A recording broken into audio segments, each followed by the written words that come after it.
देखो बच्चों, हमको एक क्वेश्चन दिया हुआ है कि हमारे पास एक 20 माइक्रोकुलम का चार्ज है और एक -5 माइक्रोकुलम का चार्ज है। ये जेईई मेंस 2021 का क्वेश्चन है और इन दोनों के बीच का सेपरेशन जो है वो 5 सेंटीमीटर है, यहाँ से यहाँ तक। और बोला गया है कि तीसरे चार्ज को कहाँ रखा जाए ताकि रखने के बाद उस तीसरे चार्ज पर नेट फोर्स क्या हो जाए, 0 हो जाए। क्वेश्चन में तीसरे चार्ज का मैग्नीट्यूड नहीं दिया हुआ और उसके बारे में कुछ मेंशन नहीं किया गया, वो कितना वैल्यू है उसका साइन भी मेंशन नहीं किया गया कि वो पॉजिटिव है या नेगेटिव है, तो कोई लेना देना उससे फिलहाल नहीं है। तो तीसरे चार्ज को हम क्या मान लेते हैं बच्चे, क्यू। इधर देखो बच्चे, क्यू मान लेते हैं। क्या मान लेते हैं, क्यू। अब मान लो वो तीसरा चार्ज है, हम मान लेते हैं। देखो क्योंकि इसमें ऑप्शन पहले देखते हैं कि ऑप्शन में कह रहा है कि तीसरे चार्ज को लेफ्ट साइड रख दो, 20 माइक्रोकूलम के लेफ्ट साइड रख दो, मतलब यहां रखने के लिए कह रहा है एक ऑप्शन में। एक ऑप्शन में क्या कह रहा है, -5 माइक्रोकूलम के राइट साइड रख दो, मतलब एक ऑप्शन में कह रहा है यहां रख दो, ठीक है। और दो ऑप्शन में कह रहा है, इसमें कह रहा है कि बीच में रख दो। तो पहले हम देखते हैं कि रखा कहाँ जाए तो बेटर हो। तो अगर मान लो हम तीसरे चार्ज को यहाँ रख देते हैं, ये पॉजिटिव चार्ज है तो ये पॉजिटिव रिपेल करेगा तो इस पर एक फोर्स इधर लग जाएगा और ये नेगेटिव इस पॉजिटिव को क्या करेगा, अट्रैक्ट करेगा, तो दोनों फोर्स इधर लगेंगे। तो इस तरीके से अगर हम इस चार्ज को अगर बीच में रखते हैं तो नेट फोर्स किसी भी तरीके से नहीं 0 हो पाएगा, क्योंकि उल्टा फोर्स सपोर्टिव है। कैसे है, सपोर्टिव फोर्स। नेट फोर्स 0 तब हो सकता है जब फोर्स कैसे हो, अपोजिट नेचर के हो। तो ये तो छोड़ दो, ये तो मिड पॉइंट वाला तो भूल ही जाओ। तो एक काम करो, एलिमिनेशन मेथड अगर हम यूज करें तो ये ऑप्शन और ये ऑप्शन हो ही नहीं सकता। अब रही ऑप्शन किसकी बात, यहाँ तो फर्स्ट ऑप्शन होगा, यहाँ क्या होगा, सेकंड ऑप्शन। तो यहाँ तो उस चार्ज को हमें इधर रखना होगा, यहाँ तो किधर रखना होगा, इधर रखना होगा। देखो अच्छे, ऑल दो हम सॉल्व करेंगे बट अभी मैं आपको लॉजिकली बताता हूँ। इधर देखो, अगर मान लो हम पहले ही मान लेते हैं कि छोटे चार्ज को हम इधर रख दें, किधर रख दें, इधर रखेंगे तो ये चार्ज इसको क्या करेगा, बुलाएगा या भगा देगा, भगाएगा। और ये चार्ज क्या करेगा, बुलाएगा, अट्रैक्शन। और ये क्या करेगा, रिपेल। अब ये बताना यहाँ पर अट्रैक्शन और रिपल्शन में से कौन सा ज्यादा स्ट्रांग लग रहा है, कौन सा ज्यादा वीक, कौन सा वीक लग रहा है आपको, रिपल्शन स्ट्रांग है। क्यों बताओ। देखो अच्छे, एक्चुअली क्या होता है, जैसे मान लो दो चार्ज के बीच में जो फोर्स होता है वो चार्ज के मैग्नीट्यूड पे डिपेंड करता है, के Q1 Q2 बाय r², और दूसरा डिस्टेंस पे डिपेंड करता है। एक तो ये बड़ा चार्ज है और ये बड़ा चार्ज इसको धकेल रहा है, एक तो इसकी वैल्यू क्या है, ये स्ट्रांग है। क्या है, स्ट्रांग। इन दोनों में से किसकी वैल्यू बड़ी है, 20। इसका फोर्स ज्यादा डोमिनेटिंग होगा, इसका फोर्स ज्यादा डोमिनेटिंग होगा। चार्ज वाइज ये जो फोर्स लगाएगा वो डोमिनेटिंग होगा।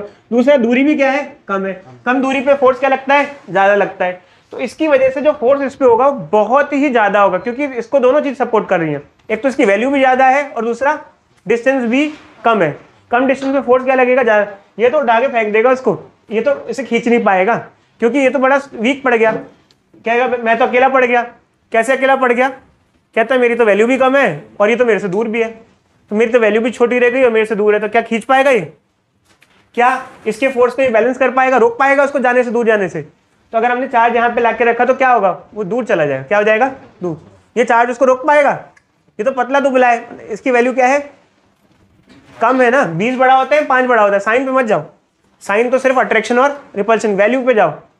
तो कौन जीत जाएगा, 20। तो क्या ये इस पे नेट फोर्स 0 हो सकता है इधर रखने पे, नहीं हो सकता। अब बराबरी का मुकाबला कब होगा, देखो बच्चे, बराबरी का मुकाबला तब माना जाता है जब आप कमजोर को कुछ बेनिफिट दो। समझे बच्चे, जो कमजोर है उसको क्या दो, कुछ बेनिफिट। तो एक काम करो, यहां पे लाके रख दो चार्ज। अब इससे बराबरी का मुकाबला होगा। क्यों, ये चार्ज और ये चार्ज पॉजिटिव है तो इसको धकेलेगा, रिपल्शन करेगा, और ये वाला चार्ज इसको क्या करेगा, अट्रैक्शन करेगा। अब क्या होगा, बराबरी का मुकाबला कैसे होगा, देखो ये चार्ज कम है तो इसके डिस्टेंस हमने कम कर दिया कि भाई तू चल, तेरे को हमने क्या किया, तू कमजोर है तो चल तेरी हेल्प करते हैं, तेरे पास लाके रख देते हैं। किसके पास रख देते हैं, तेरे पास। अब इसके पास रख दिया तो इसका वैल्यू कम होने से इसका डिस्टेंस हमने क्या कर दिया, कम कर दिया, ताकि ये फोर्स ज्यादा लगा पाए। अब ये ज्यादा फोर्स लगा पाएगा। अब इसका वैल्यू बड़ा था तो इससे चार्ज क्या कर दिया हमने, दूर कर दिया। अब इन दोनों के फोर्स क्या हो पाएंगे, बैलेंस हो पाएंगे। सिर्फ इसी केस में हो पाएंगे, वरना और किसी केस में नहीं हो पाएंगे। तो अगर आप ऑप्शन में सिलेक्शन करोगे तो ये वाला ऑप्शन भी कट ही गया, सिर्फ क्या बचा, ये बचा। समझ में आया बच्चों। तो अगर हम देखें एलिमिनेशन मेथड से तो हमारा डायरेक्टली बाकी सारा तो क्या हो गया, कैंसिल ही हो गया, और ये बचा। और ये बच्चा और वैल्यू निकालनी है, तो वैल्यू तो ऐसे ही निकाल सकते हो आप। कैसे? मान लो हमने चार्ज को यहाँ पे ला के रखा, तो ये फोर्स इसको रिपेल कर रहा है। देखो इनका इसका फोर्स क्या होगा बताना, कि 20 माइक्रो कूलम, ये कितना चार्ज है Q, और इन दोनों का डिस्टेंस कितना होगा बच्चे बताओ। मान लो यहाँ से यहाँ तक फिर 5 है, ये इसको हम क्या मान लेते हैं, x मान लेते हैं। क्या मान लेते हैं, x। तो यहाँ से यहाँ तक की दूरी कितनी होगी, 5 + x का स्क्वायर। ठीक है, इन दोनों का फोर्स आ गया, क्योंकि इन दोनों का फोर्स जितना फोर्स ये इस पे लगा रहा है उतना ही फोर्स ये इस पे लगा रहा है। दोनों फोर्स क्या हो रहे हैं, नेट फोर्स 0 हो रहा है। एक उसको अट्रैक्ट कर रहा है, एक रिपेल कर रहा है। तो इन दोनों का फोर्स कितना होगा, कि इसका चार्ज कितना है 5 माइक्रो कूलम। मैंने आपको बताया था साइन नहीं लेते हैं बच्चों, क्यों। और इन दोनों का डिस्टेंस कितना है, यहाँ से यहाँ तक का डिस्टेंस क्या है, x। Q से Q कट गया, माइक्रो कूलम से माइक्रो कूलम कट गया, K से K कट गया, 20/5 + x का होल स्क्वायर हो गया, 1/x² हो गया। दोनों साइड रूट ले लो, क्या ले लो, रूट। दोनों साइड रूट लेंगे तो क्या होगा बच्चे बताओ, √20। हाँ बच्चे बोलो, कुछ गड़बड़ है, सॉरी 5 तो काट देते यार, 4 आ गया। तो एक काम करते हैं, ठीक है, 4 आके दोनों साइड रूट ले लो, क्या ले लो, रूट। क्या आ जाएगा बच्चे, ये 4 2 5 + x, ये क्या आ जाएगा 1/x। 2x = 5 + x, x = 5 centimetre. खैर वैसे इसको सॉल्व करने की जरूरत नहीं थी, मैं अगर पेपर दे रहा होता मैं कभी सॉल्व नहीं करता, मैं तो सीधे एलिमिनेट कर देता। क्या कर देता, एलिमिनेट, सॉल्यूशन ही नहीं। बच्चों एक कॉन्सेप्ट है जो एंट्रेंस में ज़्यादा काम आता है, सीबीएसई में काम नहीं आता। वो क्या होता है, जैसे मान लो हमारे पास ये 2 पेंडुलम है, ये बॉब है, मेटलिक बॉब है। कैसा बॉब है, मेटल। मान लो दोनों पे हमने आइडेंटिकल चार्ज दे दिए, दोनों पे पॉजिटिव चार्ज दे दिए। इधर देखो बच्चे, अगर दोनों पे पॉजिटिव चार्ज देंगे तो क्या होगा, रिपेल करेंगे। रिपेल करके मान लो एक ऐसा हो गया और दूसरा भी ऐसे हो गया। इधर देखो बच्चे जल्दी जल्दी, मान लो ये एंगल थीटा है, ये एंगल क्या है, थीटा। तो बस इसका हमें एफबीडी स्टडी करना है। क्या स्टडी करना है, एफबीडी। एफबीडी क्या होता है, जो फोर्सेस इस पे लग रहे होते हैं, एक तो इसका वेट लग रहा होगा, एक लग रहा होगा टेंशन फोर्स। टेंशन फोर्स क्या होता है, हमने 11th क्लास में पढ़ा था। एक लग रहा होगा electrostatic force of repulsion, FE, क्योंकि ये दोनों पॉजिटिव है तो पॉजिटिव पॉजिटिव क्या कर रहा होगा, रिपेल कर रहा होगा। अब देखो बच्चे, हम ना यहाँ पे रिजोल्यूशन यूज करते हैं। अगर मान लो हमारे पास ये एंगल थीटा है तो ये एंगल भी थीटा हो जाएगा, अल्टरनेट इंटीरियर एंगल। टेंशन के 2 कंपोनेंट्स ले लेते हैं हम लोग, एक हो जाता है T cos थीटा, एक हो जाता है T sin थीटा। अगर आप लोग को अभी समझ में ना आ रहा हो जल्दीबाजी में, तो आप एक बार वीडियो मैं जब पोस्ट करूंगा तो आराम से चला के देखना, ठीक है। 1-2 बार देखना, थोड़ा सा डिटेल में समझ में आ जाएगा। अब देखो अच्छे, होता क्या है कि अगर ये फिलहाल ये बॉडी रेस्ट पे है, तो रेस्ट पे है तो उसका मतलब नेट फोर्स क्या होगा, 0 होगा। नेट फोर्स 0 का मतलब क्या होगा, हॉरिजॉन्टल फोर्स एक दूसरे को बैलेंस करेंगे, ये इसके बराबर होगा, ठीक है। और ये फोर्स इसके बराबर होगा, वर्टिकल फोर्सेस इसके बराबर होंगी। mg किसके बराबर होगा, T cos थीटा। चाहे तो इसको डिवाइड भी कर सकते हो, डिवाइड कर दो तो क्या आ जाएगा, FV/mg, T से T कट जाएगा, और sin theta by cos theta क्या आ जाएगा, tan थीटा। अब ये कभी कभार न्यूमेरिकल्स में आ जाता है, इसलिए हमने बेसिक कॉन्सेप्ट आपको पढ़ा दिया है। ऑल्दो कोई न्यूमेरिकल होगा तो मैं आपको इसकी फोटो में ग्रुप में भेज दूंगा, क्योंकि कॉन्सेप्ट के बेसिस पे ही वो क्वेश्चंस आगे बनते हैं जो हमारे काम आएंगे। बच्चे क्वेश्चन में ये गिवन है कि हमारे पास ये 1 कूलम का चार्ज है, इससे 1 मीटर की दूरी पे 1 माइक्रो कूलम का चार्ज रखा हुआ है, फिर 2 मीटर की दूरी पे 1 माइक्रो कूलम का एक और चार्ज रखा हुआ है, फिर 4 मीटर की दूरी पे 1 माइक्रो कूलम का और चार्ज दे रखा है। ऐसे ही बहुत सारे 1 माइक्रो कूलम के चार्जेस रखे हुए हैं, और ये ऐसे इनफाइनाइट चार्ज रखे हुए हैं। कितने चार्ज रखे हैं, इनफाइनाइट बता रखा है क्वेश्चन में। और पूछा गया है कि इस चार्ज पर इधर नेट फोर्स क्या होगा, इस चार्ज पर नेट फोर्स क्या होगा, ठीक है। तो अब देखो अच्छे, अगर किसी एक चार्ज पर नेट फोर्स निकालना है तो जितने भी फोर्सेस के पेयर बनेंगे सबको हमें ऐड करना पड़ेगा। तो देखो पहले इन दोनों का फोर्स क्या होगा, अगर इन दोनों का फोर्स देखें तो क्या होगा, K 1 coulomb 1 micro coulomb, distance का स्क्वायर क्या हो जाएगा बच्चे, 1 का स्क्वायर। तो एक पेयर हो गया। अगर नेट फोर्स निकालना है तो सभी पेयर को ऐड करना पड़ेगा, जैसे एक पेयर ये हो गया, फिर दूसरा पेयर ये होगा, K इसका पहले इन दोनों का ले लिया, फिर इन दोनों का ले लिया, क्योंकि बेसिकली सभी फोर्सेस एक ही डायरेक्शन में होंगे। कई बार बच्चे पूछते हैं सर यहाँ पे सभी ऐड क्यों हो रहे हैं, कोई ऐड कोई सब्ट्रैक्ट क्यों नहीं हो रहा? बिकॉज सारे चार्ज कैसे हैं? पॉजिटिव। तो सभी चार्ज को क्या कर रहे होंगे? रिपेल कर रहे होंगे। किधर फोर्स लगा रहे होंगे इस पे? अगर इस फिगर के हिसाब से देखें तो लेफ्टवर्ड फोर्स लगा रहे होंगे। किधर लगा रहे होंगे? लेफ्ट, क्योंकि basically positive positive repel each other. इस पे ये भी इधर फोर्स लगा रहा होगा, ये भी इस पे इधर फोर्स लगा रहा होगा। तो अगर एक पेयर ये हुआ तो दूसरा, इन दोनों का पेयर क्या होगा? कि फर्स्ट चार्ज क्या हो जाएगा बच्चों? 1 कूलम। सेकंड चार्ज क्या है? 1 माइक्रो कूलम। डिस्टेंस कितना है इन दोनों में? डिस्टेंस है 2। 2 का स्क्वायर क्या हो जाएगा? 4। जैसे 2 का स्क्वायर लिख देते हैं 4। तो ऐसे करके पेयर बनते जाएंगे। क्या बनते जाएंगे बच्चों? पेयर। ऐसे ऐसे ऐसे इन दोनों का फोर्स, इन दोनों का फोर्स, इन दोनों का फोर्स, इन सब जितने का भी है सबका फोर्स लेना पड़ेगा। तो जब पेयर बन जाएंगे तो बच्चे इस पेयर में एक खास बात आपको जानने को मिलेगी। जैसे आप पेयर बनाते हो तो यहाँ जैसे 1 का स्क्वायर ये 1 हो जाएगा, 2 का स्क्वायर क्या हो जाएगा? ये 4 हो जाएगा। यहाँ आगे ये जो दे रखा है 4 का स्क्वायर क्या हो जाएगा? 16। तो अगर आप देखोगे तो ये इनफाइनाइट सीरीज बन जाएगी। और इनफाइनाइट सीरीज में भी क्या होता है? हमने 2 टाइप की सीरीज पढ़ी हैं, एक पढ़ी है एपी, एक पढ़ी है जीपी। खैर और भी टाइप की सीरीज होती हैं इन एपी और जीपी के अलावा भी, बट फिलहाल हमारे जो सिलेबस में है वो एपी और जीपी हम डिस्कस करें। तो ये जो सीरीज है ये एपी बनेगी या जीपी बनेगी, हमको कैसे पता चलेगा? देखो अच्छे, हमने छोटी क्लासेस में पढ़ा है कि अगर हम इधर देखो अच्छे, अगर हम सेकंड टर्म से फर्स्ट टर्म को माइनस करते हैं, जैसे मान लो ये हमारी फर्स्ट टर्म है, ये हमारी सेकंड टर्म है, ये हमारी थर्ड टर्म है, तो हम a2 माइनस a1 या a3 माइनस a2 ऐसे दो कोई भी टर्म्स को माइनस करते हैं और अगर डिफरेंस कॉमन हो तो वो सीरीज क्या होती है? AP। बट अगर हम सेकंड टर्म से फर्स्ट टर्म को डिवाइड करते हैं और रेशियो सेम हो तो क्या होता है? GP। अगर हम इसको इससे डिवाइड करेंगे, देखो अच्छे, जैसे मान लो सेकंड टर्म को फर्स्ट टर्म से डिवाइड करेंगे तो आप देखोगे यहाँ रेशियो क्या आएगा? 1/4। ऐसे ही इस टर्म को इससे डिवाइड करेंगे तो रेशियो क्या आएगा? 1/4। देखो अच्छा, मैं फिर से कहूँगा ये जो क्वेश्चन है मैंने ग्रुप पे भेज दिया था। कल को बच्चे कहते हैं, कल को बच्चे ऐसे ना कहें कि एकदम से मैं करा रहा हूँ, आप लोगों ने शायद पढ़ा होगा अच्छे से इसके बारे में डिटेल में। तो यहाँ पर क्या है बच्चे, ये जीपी सीरीज बनेगी और यहाँ रेशियो क्या होगा? कॉमन होगा। तो अब कॉमन यहाँ रेशियो रहेगा तो इनफाइनाइट सीरीज के लिए, जीपी के लिए ये फॉर्मूला यूज होता है, सम ऑफ इनफाइनाइट सीरीज, क्योंकि आपको सबका क्या लेना होगा? सम लेना होगा। इसके अंदर क्या होता है बच्चे? ए क्या होता है? फर्स्ट टर्म होती है। क्या होती है? First term. आर क्या होता है? Common ratio. कॉमन रेशियो इधर देखो बच्चे। तो अब क्या है कि हम क्या करेंगे, हमारी फर्स्ट टर्म क्या है? ये हमारी फर्स्ट टर्म है, ये हमारी फर्स्ट टर्म है। और ऑल दो चाहो तो उसको सिंप्लीफाई कर लो। क्या बनेगी फर्स्ट टर्म बच्चे बताओ? ये फर्स्ट टर्म है, इसको सिंप्लीफाई करेंगे क्या बनेगी? 1 के, ये क्या है? 1 माइक्रो इंटू 10 की पावर -6। और कुछ है नहीं, ये 1 1 1 1। तो ये फर्स्ट टर्म क्या होगी? के इंटू 10 की पावर -6। कॉमन रेशियो क्या है? इसको इससे डिवाइड कर दो या इसको इससे डिवाइड कर दो, क्या आएगा? 1/4। तो अगर सम निकालना है सभी का, मतलब सम का मतलब नेट फोर्स निकालना है, तो ये क्या आ जाएगा? 1 - 1/4, जो कि क्या आ जाएगा? बोलो 4/3 के इंटू 10 की पावर -6। क्या यही आ रहा है बच्चों?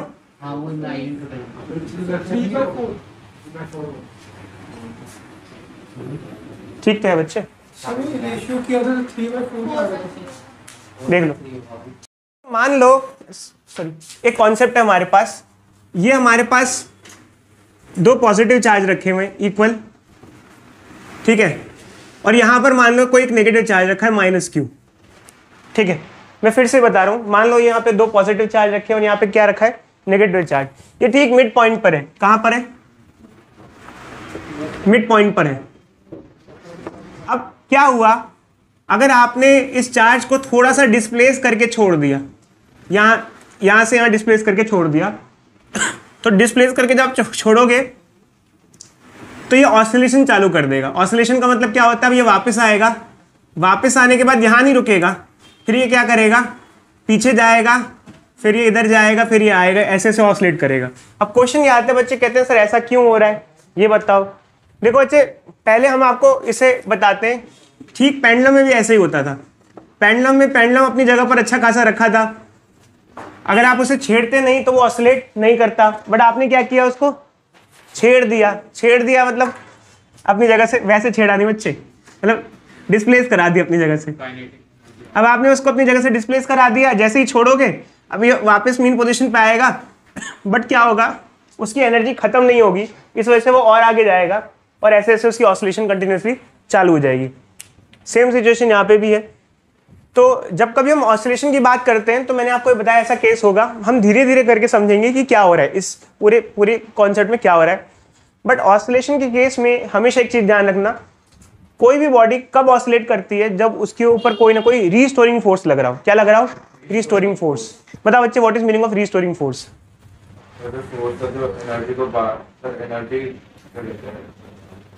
डायरेक्शन में लगती है मोशन। देखो बच्चे, होता क्या है, ध्यान से समझना।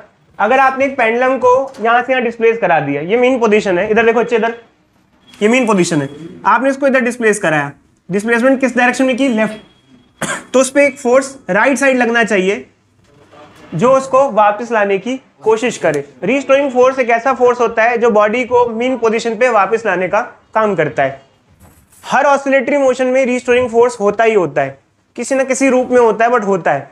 क्योंकि अगर कोई फोर्स वापस लाने वाला ही नहीं होगा तो बॉडी वापस आएगी ही नहीं, और नहीं आएगी तो बॉडी, अब मैंने पेंडुलम को यहाँ छोड़ दिया और मान लो कोई फोर्स वापस ही नहीं ला रहा, तो पेंडुलम क्या हो जाएगा?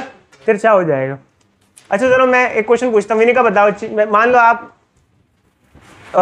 अर्थ से बाहर निकल जाओ फ्री स्पेस में और आप पेंडुलम लेके जाओ तो पेंडुलम को यहाँ छोड़ दो, क्या पेंडुलम वापस आएगा? आप फ्री स्पेस में हो जहाँ ग्रेविटी नहीं है। ग्रेविटी नहीं है, क्यों नहीं आएगा बच्चे? वापस बता। देखो बच्चे, होता क्या है, थोड़ा सा जानते हैं। जैसे आप लोगों ने बच्चे 11th क्लास में पढ़ा था कि ये हमारा पेंडुलम सिस्टम होता है।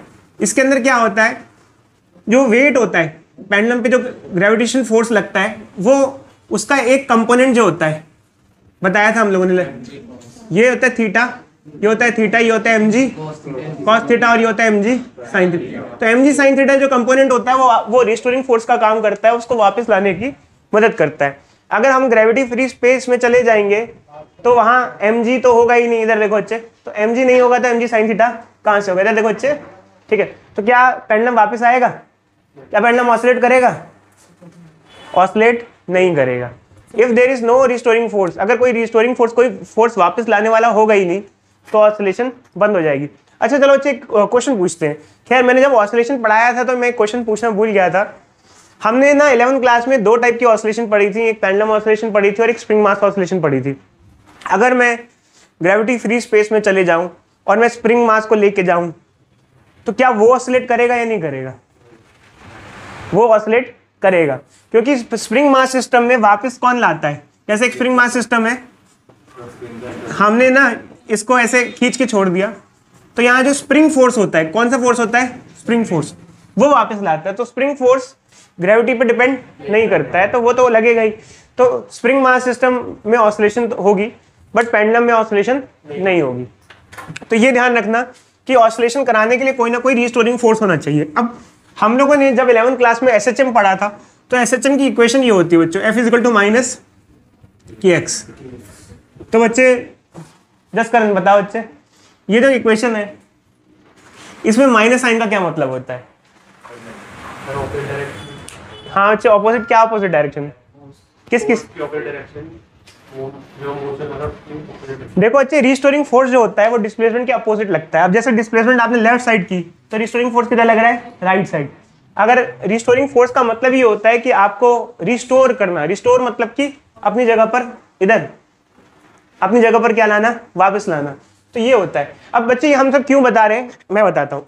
जब हम लोग 11th क्लास में थे तो मैंने एक चीज बताई थी आपसे, कभी भी 11th 12th एंट्रेंस में या कॉलेज में कोई पूछ ले कि टाइम पीरियड निकालना है, क्या निकालना है? Time period. अब जैसे मान लो हमने यहाँ कहा कि ये दो पॉजिटिव चार्ज है, एक नेगेटिव चार्ज यहाँ रखा था, हमने इसको डिस्प्लेस कराया, अब डिस्प्लेस करा के छोड़ दिया, अभी ऑसिलेशन करेगा। अभी जो ऑसिलेशन करेगा तो टाइम पीरियड ऑफ ऑसिलेशन क्या होगा? Time period of oscillation. तो टाइम पीरियड ऑफ ऑसिलेशन की जब हम बात करते हैं ना, तो उसका एक जनरलाइज फॉर्मूला होता है, एक जनरलाइज फॉर्मूला होता है 2π/m/k। थोड़ा सा बताते हैं बच्चे क्या होता है ये। देखो बच्चे, ये जो फॉर्मूला है, इसी फॉर्मूले से बाकी सारे फॉर्मूले बनते हैं। चाहे आप स्प्रिंग मास सिस्टम की बात करो, चाहे पेंडुलम सिस्टम की बात करो, चाहे कोई भी ऑसिलेटरी मोशन हो, यही फॉर्मूला सबसे इंपॉर्टेंट होता है। इसी से सारे के सारे बाकी फॉर्मूले बनाए जाते हैं। अब इसमें क्या होता है कि बाकी सारी चीजें सेम रहती हैं, बट ये जो k होता है इसकी वैल्यू डिराइव करके यहाँ पुट की जाती है। देखो बच्चे, ये जो k की वैल्यू होती है ये यहाँ पे डिराइव करके पुट की जाती है। इसका मतलब कोई भी ऑसिलेटरी मोशन हो, अगर आप उसको टाइम पीरियड निकालना चाहते हो तो आप ये फॉर्मूला यूज करोगे, चाहे कोई सा भी ऑसिलेटरी मोशन हो। देखो बच्चे, वैसे तो 11th क्लास में हम ऑसिलेटरी मोशन में ज़्यादा नहीं पढ़ पाए थे, हमने उन्हें सिर्फ स्प्रिंग मास सिस्टम और पेंडुलम सिस्टम पढ़ा था। बट मेरे जो नोट्स थे ना, उसके अंदर मैंने ना कुछ और भी चीज़ें दी हुई थी, जैसे यूट्यूब मैनोमीटर में जो वाटर लेवल का ऑसिलेशन है उसके बारे में मैंने इन्फॉर्मेशन दी हुई थी। और तो और 11th क्लास में एक और टॉपिक ये रहता है, मैंने थोड़ा सा बताया था कि मान लो एक पानी में एक सिलेंडर है, उसको आप ज़बरदस्ती प्रेस करो, जैसे हम नहाते हैं तो मग को प्रेस कर देते हैं, और मग को प्रेस करते हैं तो मग क्या करने लग जाता है, ऑसिलेशन। तो चाहे कोई सा भी केस हो, फॉर्मूला हमेशा क्या लगेगा, सेम लगेगा। फॉर्मूला सेम लगाना है, बट ध्यान रखना बच्चे, कोई भी ऑसिलेटरी मोशन का जो केस होता है उसमें आपको रीस्टोरिंग फोर्स की इक्वेशन निकालनी पड़ती है। किसकी इक्वेशन, रीस्टोरिंग। पहले तो ये आइडेंटिफाई करो कौन सा फोर्स ऐसा है जो उसको वापस ला रहा है, समझो बच्चे। जैसे मान लो हम लोग सीरियल लिखते हैं ना, सीरियल, लेडीज लोग सीरियल लिखती हैं, घर की मम्मियाँ, तो उसमें देखती हैं, उसमें वो चल रहा होता है ना, देखें कौन कर रहा है पीछे, इसके पीछे कौन है। तो यहाँ पर भी हम देखते हैं कि आखिर इस रीस्टोरिंग फोर्स के पीछे है कौन, मतलब कौन सा फोर्स उसको वापस लाने का काम कर रहा है। अब जैसे यहाँ पर है, अच्छा बच्चे बता सकते हो कि जैसे मान लो हमने इसको अपनी जगह से डिस्प्लेस कराया, तो यहाँ कौन सा फोर्स उसको वापस ला रहा है, उसका नाम क्या है पहले तो बताओ। जैसे मान लो ये नेगेटिव चार्ज है, यहाँ रखा हुआ था। अच्छा, नेगेटिव चार्ज जब यहाँ रखा था, बीच में रखा था, तो उस पर नेट फोर्स क्या होगा। जैसे मान लो ये पॉजिटिव चार्ज है, ठीक है, और ये पॉजिटिव चार्ज है, ये नेगेटिव चार्ज है, ठीक बीच में रखा है, नेट फोर्स क्या होगा, 0। बता बच्चे कैसे 0 होगा। देखो भाई, इसको ये अपनी तरफ खींच रहा है, कह रहा है भाई मेरे पास आ जा, और ये कह रहा है भाई मेरे पास आ जा, और दोनों का फोर्स क्या है, बराबर है। दोनों का फोर्स क्या है, बराबर है, क्योंकि unlike charges attract each other, और दोनों का फोर्स एक दूसरे को क्या कर रहा है, कैंसिल कर रहा है। दोनों का फोर्स एक दूसरे को क्या कर रहा है, कैंसिल। तो फिलहाल तो नेट फोर्स 0 है, बट आपने क्या किया, इसको जब डिस्प्लेस कराया तो यहाँ पर एक फोर्स लगेगा जो उसको वापस ला रहा है, और यहाँ जो रिस्टोरिंग फोर्स का काम करेगा वो इलेक्ट्रोस्टैटिक फोर्स है। वो कौन सा फोर्स है, इलेक्ट्रोस्टैटिक फोर्स है। देखो अच्छे क्या है कि जैसे मान लो ये हमारा फॉर्मूला है, तो हमने ये देखा कि हमने एक बार इसको डिस्प्लेस कर ही दिया, डिस्प्लेस कर दिया, इसका क्या मतलब है, जैसे मान लो ये हमारे पास चार्ज है, एक पॉजिटिव चार्ज ये है, एक पॉजिटिव चार्ज ये है, और ये नेगेटिव चार्ज यहाँ डिस्प्लेस कर दिया। तो अब इस पे फोर्सेस किस डायरेक्शन में लग रहे होंगे, बताओ बच्चे, कौन कौन किधर किधर फोर्स लगा रहा होगा इस पे। देखो बच्चे, आप थोड़ा सा एनालिसिस करो, अगर आपने इसको अपनी मीन पोजीशन से डिस्प्लेस करा दिया तब फोर्स किधर किधर लग रहा होगा। कंपोनेंट बना देंगे। वेरी गुड बच्चे, कंपोनेंट बनाने पड़ेंगे और देखना पड़ेगा। देखो एक तो ये अपनी तरफ खींच रहा हो, कह रहा होगा भाई मेरे पास आ जा, और ये कह रहा होगा भाई मेरे पास आ जा। इधर देखो बच्चे, एफ और एफ। अब क्या है बच्चे, दो फोर्स लग रहे हैं, एफ और एफ, बट एक्चुअली क्या है कि इससे हमारा काम नहीं चलेगा, हमको नेट फोर्स निकालना है तो हमको रिजॉल्व करना पड़ेगा, रिजॉल्व करना पड़ेगा या और कोई मेथड ढूंढना पड़ेगा। अगर मान लो बच्चे ये एंगल थीटा है, कौन सा एंगल थीटा है, ये एंगल थीटा है। अगर ये एंगल थीटा है, ये एंगल थीटा है, तो ये वाले एंगल भी क्या हो जाएंगे, थीटा। कैसे बच्चे, कौन सा रूल यूज करोगे बताओ। ये एंगल थीटा है तो ये एंगल भी थीटा हो जाएगा, ऑल्टरनेट इंटीरियर एंगल। ये थीटा है, ये थीटा है। अब अगर एफ को रिजॉल्व करें तो ये क्या हो जाएगा, एफ कॉस थीटा। थीटा के साथ वाला कॉस होता है और दूसरा वाला क्या होता है, साइन। इसका एफ साइन थीटा यहाँ होगा, इसका भी एफ साइन थीटा यहाँ होगा।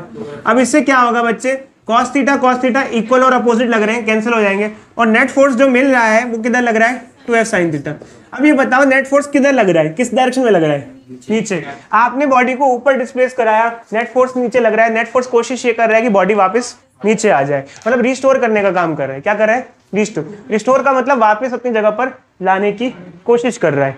अब देखो अच्छे, net force is acting downward. हमने बॉडी को ऊपर डिस्प्लेस कराया, हमने बॉडी को ऊपर धकेला, फोर्स बॉडी को किधर ला रहा है, नीचे ला रहा है। अच्छा मान लो अगर हम बॉडी को यहाँ धकेलते, यहाँ लाते, तो फोर्स किधर लग रहा होता, ऊपर। जब आप रिजॉल्व करते तो फोर्स किधर आता, ऊपर। तो कुल मिला के जिस डायरेक्शन में बॉडी को डिस्प्लेस कर रहे हो, फोर्स उसके क्या लग रहा है, अपोजिट लग रहा है। एक काम करते हैं बच्चों, इसको थोड़ा सिंप्लीफाई करते हैं, इसकी वैल्यूज पुट करते हैं क्या क्या होंगी। देखो जैसे नेट फोर्स क्या हो गया बच्चों, बोलो 2f cos थीटा। तो यहाँ पे वैल्यूज क्या क्या है, 2 की जगह 2 आ जाएगा। f क्या है, f मतलब इन दोनों का फोर्स। अब इन दोनों के बीच में फोर्स का फॉर्मूला क्या होगा बच्चे, फोर्स क्या होता है, k q1 q2 bye r square. अब देखो बच्चे, मान लो जैसे ये हमारे फिगर बन रही है, ये डिस्टेंस मान लो a है और ये x डिस्प्लेसमेंट है। क्या है, डिस्प्लेसमेंट। तो अब इन दोनों में जो फोर्स होगा, चार्ज तो मान लो पॉजिटिव है q और q, अब आपको मैं बता देता हूँ बच्चों, मैंने आपको पहले ही बताया साइन हमको नहीं लेना होता है, इसको भी क्यू लेंगे, इसको भी क्यू, नेगेटिव साइन यूज नहीं करते। अच्छा इन दोनों का डिस्टेंस क्या लेंगे, अब देखो अच्छा ये ए है ये एक्स है, तो पाइथागोरस थ्योरम से ये क्या हो जाएगा √a² प्लस x², समझे बच्चों। तो इन दोनों का डिस्टेंस ये है, डिस्टेंस का स्क्वायर करना होता है, तो इसका स्क्वायर कर देंगे तो रूट क्या हो जाएगा, हट जाएगा, तो ये नीचे क्या आ जाएगा, चलो मैं पूरा लिख देता हूँ यार, इसका स्क्वायर कर देंगे, डिस्टेंस का स्क्वायर, ये क्या हो जाएगा kq² bye a² plus x², तो ये आ जाएगा kq² bye a² plus x²। हाँ बच्चे बोलो बोलो। हाँ तो बच्चे 2f, सॉरी बच्चे, यहाँ पे मैंने कॉस लिख दिया ना, हाँ साइन थीटा, ठीक है अच्छे, साइन ही साइन है, ठीक है। अब रही बात साइन थीटा की, अब साइन थीटा जैसे ट्राइंगल बन रहा है बच्चों, क्या बन रहा है ये ट्राइंगल, ये देख रहे हो ट्राइंगल बन रहा है, इस ट्राइंगल से साइन थीटा कैसे निकालेंगे, साइन थीटा क्या फॉर्मूला होता है, साइन थीटा होता है परपेंडिकुलर बाय हाइपोटेन्यूज, परपेंडिकुलर कितना है, एंगल के सामने वाला क्या होता है परपेंडिकुलर होता है, और ये क्या होता है हाइपोटेन्यूज। ये रूट में है, रूट की चीज को पावर हाफ भी लिख सकते हैं, क्या लिख सकते हैं पावर हाफ, ये क्या हो जाएगा a² प्लस x² की पावर हाफ। अच्छा बच्चे ये बताओ, इसको सिंप्लीफाई करते हैं, ये क्या आ जाएगा 2kq²x। अच्छा इसको मल्टीप्लाई करेंगे तो क्या होगा, इसको मान लो होल की पावर 1 है, ये दोनों क्या है सेम है, ये भी क्या है a² प्लस x² है, ये भी क्या है a² प्लस x² है, इसकी पावर 1 है, इसकी पावर क्या है हाफ है, अगर सेम चीजें मल्टीप्लाई हो रही होती है तो पावर क्या हो जाती है ऐड, 1 + 1/2 क्या होगा 3/2।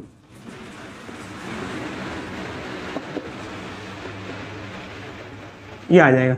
अब क्या होता है बच्चे, इसे कंपेयर करते हैं किससे, इससे, पहले तो इसको वेक्टर फॉर्म में लिख देंगे, वेक्टर फॉर्म में इस पे वेक्टर लगा देंगे और यह साइन नेगेटिव लगा देंगे। नेगेटिव साइन क्यों लगाएंगे, क्योंकि आपने बॉडी को ऊपर डिस्प्लेस किया और फोर्स किधर लग रहा है नीचे। अब इसे कंपेयर करते हैं इसको, तो देखो f की जगह f आ गया, x की जगह x आ गया, तो k की वैल्यू क्या हुई अगर कंपेयर करेंगे तो, एक काम करते हैं ये जो k है इसको पुट भी कर देते हैं, इसको पुट कर देते हैं। ऑल दो बच्चों मैंने अभी आपको बताया कि दो चार्ज के बीच का जो फोर्स होता है वो होता है F = K Q1 Q2 bye r²।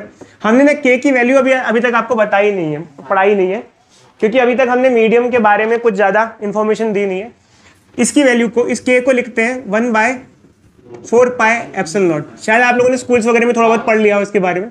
तो इस K की वैल्यू को आप यहाँ पर ये पुट कर दोगे तो हमारा फॉर्मूला इस तरीके से हो जाएगा। अब देखो अच्छा हुआ क्या कि यहाँ से हमने K की वैल्यू निकाल ली, ये K है हमारा, ये क्या है K, और ये K की वैल्यू ये जो आई है इसको हम यहाँ पे पुट कर देंगे, इससे हमारे पास टाइम पीरियड का फॉर्मूला बन जाएगा।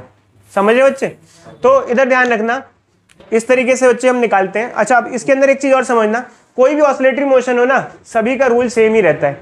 आपको रीस्टोरिंग फोर्स की इक्वेशन निकालनी पड़ती है। किसकी इक्वेशन, रीस्टोरिंग फोर्स की। जब आप इस क्वेश्चन को सॉल्व करोगे ना तो ये मान लेना कि डिस्प्लेसमेंट जो एसएचएम में होती है स्मॉल होती है बहुत ज़्यादा, तो एक्स जो है वो स्मॉल है ए से, तो इसमें क्या होगा जब आप ये लिखोगे a² प्लस x² की पावर 3/2, तो इसमें आप ना x² को इसको नेगलेक्ट कर देना, तो ये हो जाएगा a² की पावर 3/2, तो ये कट जाएगा, तो यहाँ पर ये फॉर्मूला a³ हो जाएगा -2kq² AQX। अब इसे पुट कर देना आप इक्वेशन में बाद में, ये सिंपली पुट कर देना, सॉल्यूशन आ जाएगा।